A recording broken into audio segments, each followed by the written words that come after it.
যুক্তরাজ্যে পরিবেশ রক্ষায় এক নতুন যুগের সূচনা হতে যাচ্ছে। প্লাস্টিক বর্জ্য ও একবার ব্যবহারযোগ্য ক্যান বোতলের জঞ্জাল কমানোর লক্ষ্যে ব্রিটিশ সরকার একটি বড় উদ্যোগ হাতে নিচ্ছে, যার আওতায় সাধারণ মানুষ এখন থেকে তাদের ব্যবহৃত ফাঁকা বোতল ও ক্যান স্থানীয় দোকানে ফেরত দিয়ে নগদ অর্থ বা ভাউচার পেতে পারবেন। এই প্রকল্পের সবচেয়ে আকর্ষণীয় দিক হচ্ছে বোতলটি নিজের কিনা তা প্রমাণ করার জন্য কোনো রসিদ দেখানোর প্রয়োজন হবে না। ডিপোজিট রিটার্ন স্কিম নামে নতুন এই পরিকল্পনা চালু করছে যুক্তরাজ্যের পরিবেশ, খাদ্য ও গ্রামীণ বিষয়ক বিভাগ ডেফরা। তারা বলছে এর লক্ষ্য হচ্ছে দেশের রাস্তাঘাট, গ্রামাঞ্চল এবং সমুদ্র উপকূলগুলোকে প্লাস্টিক ও ধাতব বোতলের পাহাড় থেকে মুক্ত করা। যারা ব্যবহার শেষে এই বোতল বা ক্যান নির্ধারিত সংগ্রহ স্থলে ফেরত দেবেন, তারা সাথে সাথে আর্থিক পুরস্কার পাবেন। এটি হবে নগদ, প্রিপেইড কার্ড বা দোকান ভিত্তিক ভাউচারের মাধ্যমে। এই সংগ্রহ পয়েন্টগুলো থাকবে দেশজুড়ে বড় বড় সুপারমার্কেট যেমন টেস্কো, আজদা, মরিসন্স এবং সেন্সবারিসের পাশাপাশি ছোট ছোট মুদি দোকান, news agent, school, community centre ও এমনকি কিছু ক্যাফেতেও। বোতল ফেরতের প্রক্রিয়াটি হতে পারে হাতে হাতে, আবার স্বয়ংক্রিয়ভাবে রিভার্স ভেন্ডিং মেশিনের মাধ্যমেও। এই স্কিমে যেসব বোতল বা ক্যান অন্তর্ভুক্ত হবে সেগুলো হতে হবে ১৫০ মিলিমিটার থেকে ৩ লিটার পর্যন্ত ক্ষমতা সম্পন্ন এবং প্রধানত অ্যালুমিনিয়াম, স্টিল বা পিইটি প্লাস্টিক দিয়ে তৈরি।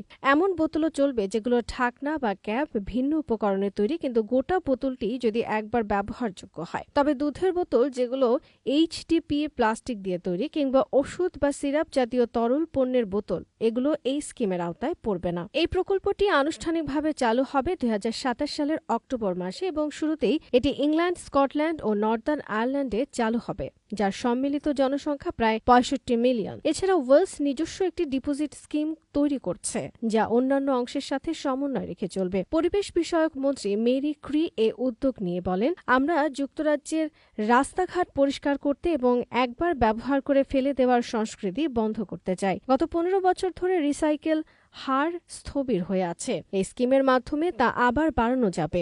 আগামী দশকে এই রিফর্মের মাধ্যমে আমরা ২৫,০০০ নতুন চাকরি সৃষ্টি করতে পারব এবং রিসাইকেল খাতে ১০ বিলিয়ন পাউন্ডের বেশি বিনিয়োগ নিশ্চিত হবে। ছোট দোকানগুলো, যাদের দোকানের আয়তন ১০০ বর্গমিটার বা তার কম, তারা চাইলে এই স্কিমে অংশ নিতে পারবে, কিন্তু তাদের বাধ্যতামূলক নয়। অন্যদিকে স্বেচ্ছাসেবীভাবে অংশগ্রহণ করতে পারবে স্কুল, জিম, খাবারের দোকান, মোবাইল ক্যাটারার বা যে কোনো প্রতিষ্ঠান যারা পানীয় বিক্রি করে। সরকার বলছে এই পরিবর্তনের ফলে সাধারণ মানুষ নিজের ব্যবহৃত বোতল, ক্যান তো ফেরত দিতেই পারবে, এমনকি অন্য কোথাও পাওয়া বোতলও ফেরত দিয়ে টাকা পেতে পারে। সেক্ষেত্রে কোনো রসিদের দরকার নেই। আমরা সবাই মিলে চাইলে আমাদের কমিউনিটিকে পরিষ্কার রাখতে পারি এবং সেজন্য আমরা আর্থিক পুরস্কারও পাব। এটি আমাদের ভবিষ্যৎ প্রজন্মের জন্য একটি গুরুত্বপূর্ণ পদক্ষেপ।